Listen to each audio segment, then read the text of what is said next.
We just made a bet to see who gets pooped on first. I hope it's not me.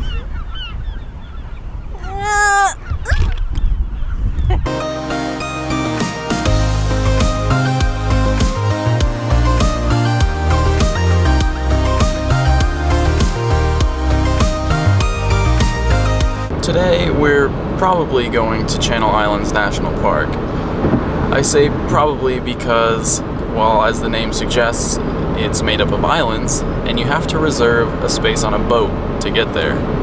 I chose the 8 a.m. boat. You're supposed to get there 45 minutes before your boat departs to check in, and right now, we're scheduled to make it there about 10 minutes before the boat takes off. And we still need to pick up a few things beforehand.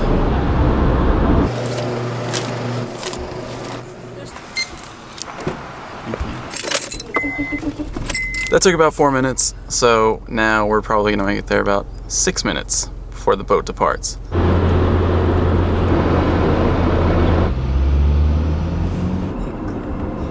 Well, we're here at the harbor, in the parking lot, with about 6 minutes to spare, but I don't know where the boat actually is.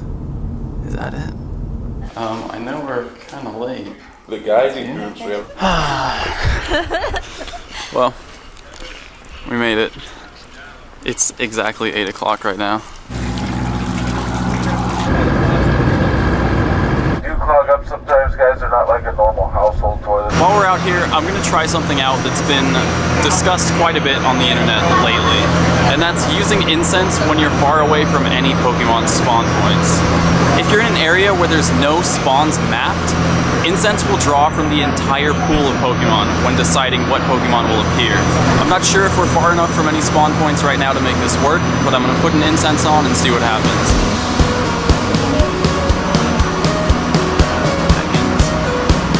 That's not spectacular yet. Rattata again. Nothing special.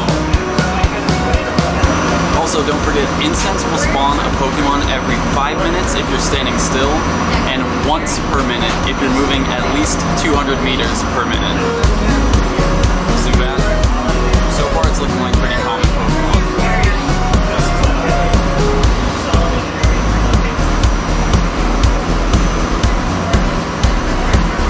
Cassie has an Incense on too now, so we're gonna see if, oh, there's a Caterpie nearby. Okay, so maybe we're not far enough from spawn points to make this work properly. Why is there a Caterpie nearby? We're literally in the middle of the ocean right now. Well, there it is. Right along the route. You know what? Maybe enough people travel along this route on boats back and forth every day that there's enough cell data recorded for Pokemon to spawn. In which case, obviously this Incense trick isn't going to produce anything special. We at least have to get some water types. Floating out here in the water. Sinking out there. Voltor, that's interesting.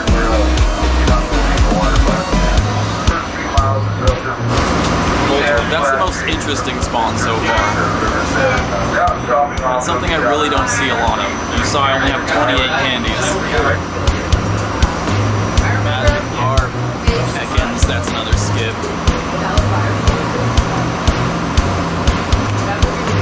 Well, my game's stuck, my service is slowing down, and I'm getting a little seasick, so I'm gonna go stand outside.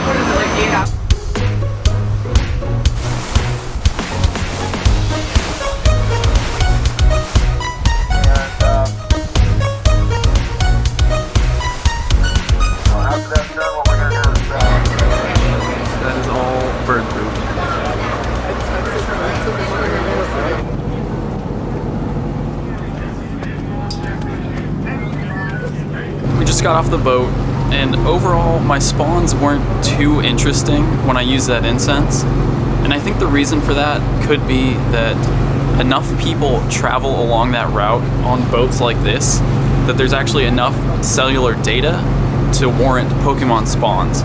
So I'm not sure if we'll be able to get far enough away on this island. It's a pretty small island, But I'm gonna see if we can use another incense on some part of the island and see if anything interesting shows up. Overall, these seem like pretty normal spawns for this area. Zubat, Geodude, those are common onshore. And then things like Staryu, Magikarp, Poliwag, those are all common water Pokemon. The only thing that's interesting to me is Voltorb, but the fact that I caught 3 of them makes me think that that's probably a normal spawn around here for whatever reason. If this was totally random, it's unlikely I would catch 3 or even 2 of anything. So we did both get pretty different spawns, even though we were literally sitting right next to each other. We both got water types, but we got different water types. She got Tentacool, Shelder, even a Dratini, but the water types I got were different. The only thing we had that overlapped on our list was a Caterpie, a Sandshrew, and a Magikarp. Also Rattata. Interesting. It looks like there's actually 2 gyms and quite a few Pokestops on the island, the first of which is right here.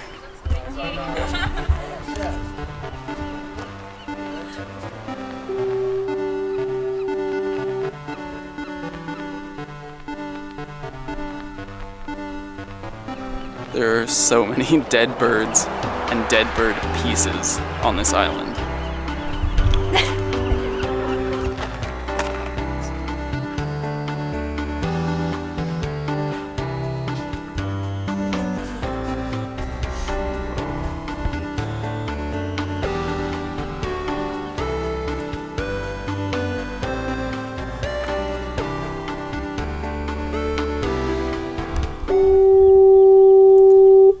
We're here at the lighthouse.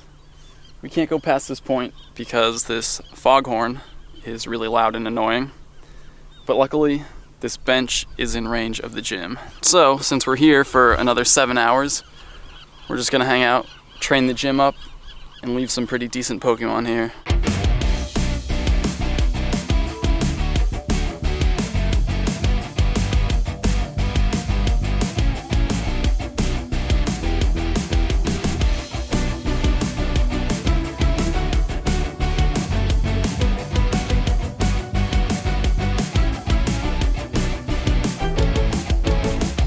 Well, we managed to train it up to level 4, but now connection problems have taken over. I'm stuck with the spinning Pokeball. Nothing's loading. I haven't even been able to put my Pokemon in the gym. Luckily, we are here for another 6 hours.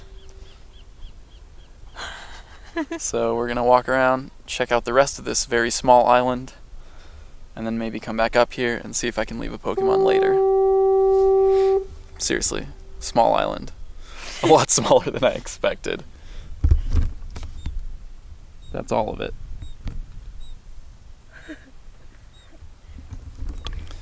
That is the entire island. To be fair, this is the smallest island in the Channel Islands chain, the whole national park. I'm not sure why we picked this one. I don't know. It's the closest to shore. It had the best coverage on the T-Mobile map. So I figure if I'm coming out here, I should be able to play so I can shoot some stuff. Next time though, I might check out Santa Cruz Island, which is the next one up. That one. We should have rented a kayak because there's a Pokestop out here on this island that I really would have liked to visit. I saw it on the Ingress map and I was hoping it was a gym. It would have been really cool to kayak out and take that gym, but it's a Pokestop. Still cool though.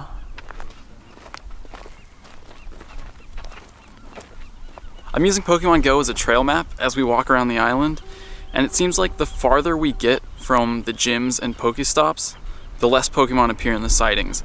So I'm hoping if we can get all the way down to the other end of the island without seeing anything on the sightings, we might be able to use Incense to attract some rare Pokemon.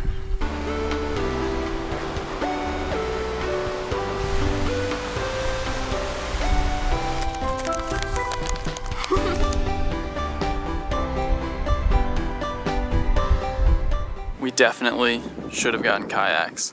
It seems like there's so much more accessible at sea level, but the only place to get down from the island is where we docked with the boat.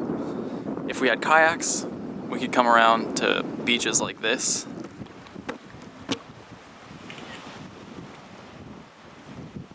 There's actually a lot of sea caves down by the water also that we could have probably explored with some kayaks. Cave, probably a cave too. There are campsites on the island if you're interested in staying here among the bird corpses for any reason.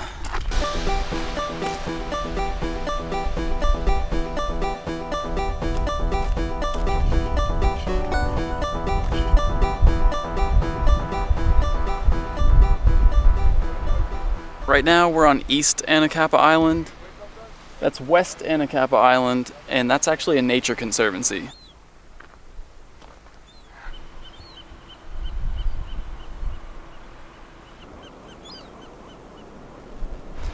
This is the far west end of the island. I was hoping that this would be far enough from any Pokemon spawns that we could try to use an Incense.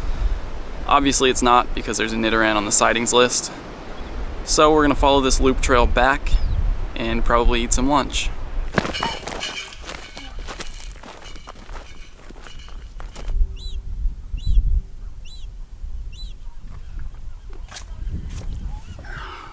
We're back at the visitor center for some lunch. I'm gonna throw a lure on this Pokestop and maybe an Incense too, and just see what shows up. Oh. The sun finally came out, so we're sitting in the shade. A little squished, but Cassie made bento boxes. We have egg pizza. Oh, that looks so good. I just want to enjoy this meal, so the lure's going on after we eat. Well, it's after lunch now, so let's throw a lure on the Pokestop. And an Incense for good measure.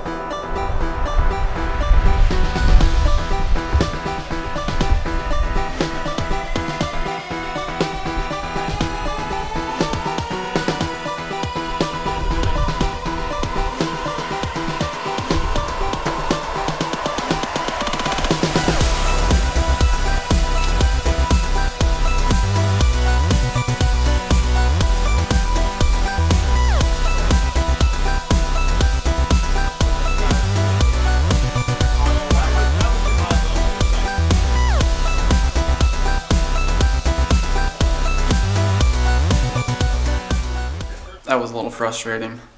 Between the connectivity issues and more connectivity issues, I lost a lot of Pokemon, had to restart the game a bunch of times, but I did manage to catch a few interesting Pokemon and train the gym up a little bit. It's pretty frustrating though. Also, Cassie dropped her phone and broke the screen, so she couldn't do anything either. Even though her service is working, she had a solid connection. We're both on T-Mobile. I'm not sure what the issue is. And we're here for another 3 hours. I'm gonna tell you right now, if you come out to Anacapa Island, you don't need to spend 8 hours here. You can see the whole thing in 2. I finally found a spot with a decent connection, so I've just been training at the gym, and a Butterfree just appeared. I've seen a lot of Caterpies, 1 Metapod, and now this Butterfree's here. So that does kind of support the theory that if you're seeing a lot of one Pokemon, you might eventually see the evolved forms of that Pokemon appear. That should do it. Butterfree, out here on Anacapa Island. Confusion Signal Beam. Let's check its IVs. Below 50%. That's cool though. That's the rarest Pokemon I've seen here so far. Also, on a side note, now that the sun's out, the island looks a little bit less depressing.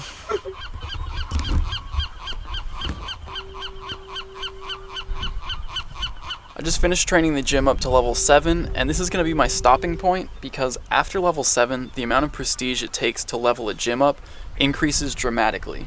From level 6 to 7, it takes 4,000 prestige, and from 7 to 8, it takes 10,000.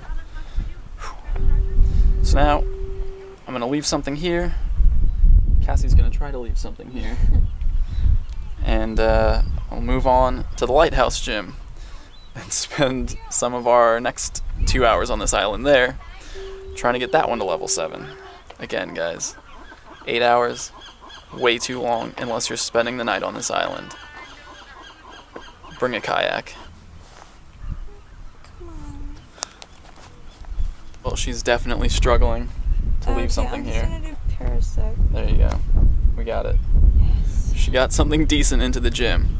3 open spots. Team Instinct. If you're out there, come out to the island. It only costs $60 and it's totally worth it. 3 spots in the gym. Come fill them up. There's just birds eating other birds, corpses decaying, poop everywhere. But really, Team Instinct, come fill up these gyms. It's a great island. No, to be honest, guys, the island is actually really beautiful during the winter months after the rain. All these dead plants right now fully bloom, and it's a lot greener than this. We just kind of picked a bad time. And apparently, during June and July, there are way more birds than this because the seagulls come here in May to mate, the chicks hatch in June, and the ranger who's living here says that it's crazy. They're like fighting all the time, killing each other, hence all these dead birds around. And they're just so loud all throughout the night. She hears them walking on top of the roof of her house out here. But I guess at least it's a little bit calmer than that now that we're out here. Winter months. If you're coming out here, try the winter months.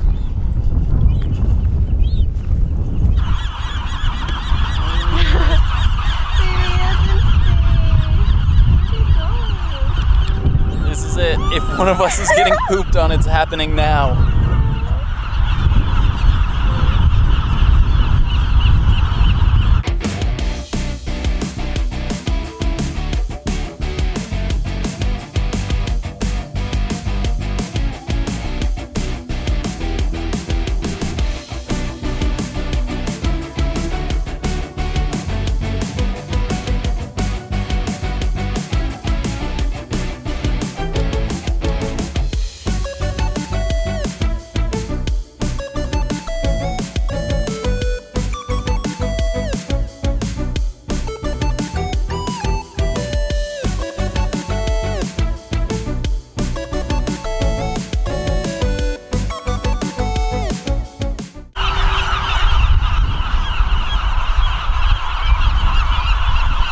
That's that. 2 level 7 Team Instinct gyms out here on Anacapa Island.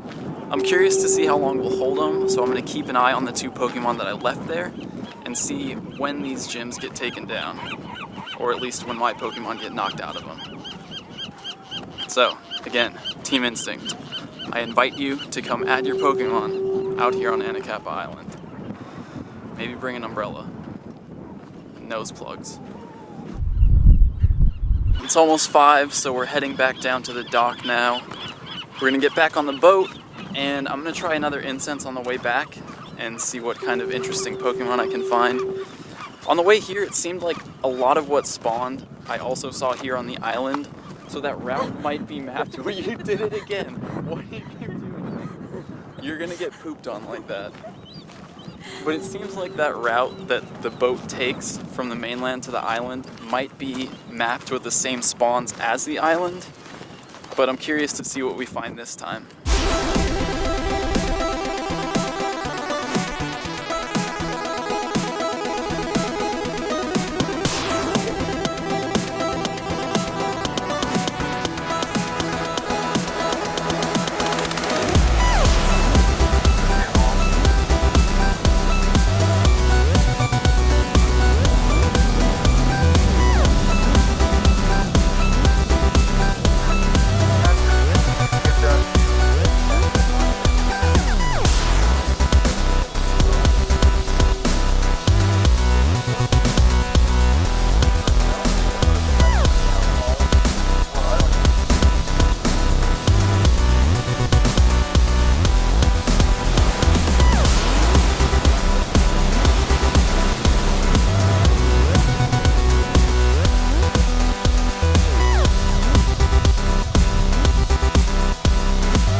I used another Incense on the boat on the way back, and the Pokemon that I saw were actually pretty similar to the Pokemon that are showing up here in the harbor.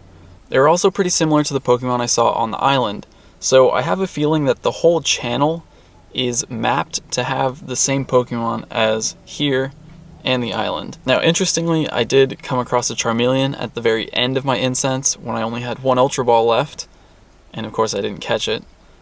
But that was the most interesting or rarest spawn that I got out of that Incense, on the way there or on the way back. This Incense trick was discovered a few weeks ago, before I even left for Hawaii, but this was the first chance I really had to try to use it in an area that's far enough away from Pokemon spawns or far enough from civilization to get any decent results. I wouldn't say that I got unusual results by using the Incense as we were going across the channel, but there is plenty of documented evidence of people who have made it work successfully.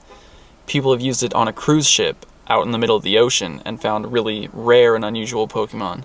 People have used it on a boat in the middle of a lake and found unusual Pokemon, or at the top of a mountain range. So this is really a big win for rural players, and it seems like the way it works is, when you use an Incense, it pulls Pokemon data from the area around you. So the Pokemon that normally spawn in that area is what the Incense is going to attract. If you're in an area that doesn't have data for Pokemon spawns because it's so remote, you'll pull from a global table, meaning the Pokemon that spawn from your Incense will essentially be random. They'll be pulled from the entire Pokédex. Oh, and look at that. Voltorb. There's Voltorb here in the harbor, which explains the 3 Voltorbs that I caught on the way over there. I think the hardest thing about making this work is finding a place where you're far enough away from civilization to not have Pokemon spawns, but still have phone service. As far as how far removed from civilization you need to be to make the Incense spawn rare Pokemon, I'm not sure, and there isn't really conclusive evidence on that, but it seems like the farther away you are, the rarer the Pokemon get. If you're in an area with very few spawns, it seems like you can find rarer Pokemon than normal, but if you're in an area that's completely devoid of spawns, there's nothing on the sightings list, there hasn't been anything on the sightings list for a while, you'll find the most rare and unusual Pokemon. So, if you have a chance, go out, try and test it. National parks are free this weekend. I know there's probably only going to be 12 hours left by the time you watch this video, but if you want to try this, try heading out to a local national park or a hiking trail and see what you can find.